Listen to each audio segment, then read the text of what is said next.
এখন আমি বাড়ি চলে আসলাম, আমার ছেলেকে নিয়ে যাব, তাই ওকে রেডি রেডি করতে হবে, তার জন্য বাড়িতে চলে আসলাম। এই যে আমার পাপা উঠে গেছে।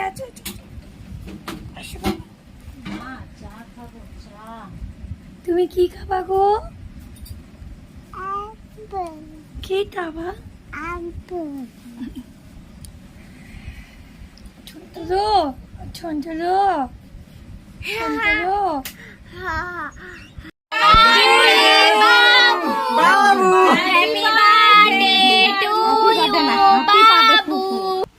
এখানে চলছিল মিষ্টি খাইয়ে দেওয়ার পর্ব।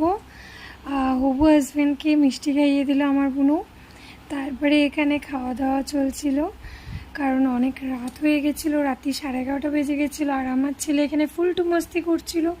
কেমন লাগলো পার্ট 2টা অবশ্যই তোমরা জানাবে, আর ভালো লাগলে কমেন্ট করবে, শেয়ার করবে, লাইক করবে, তাহলে আরও ভিডিও পাবে।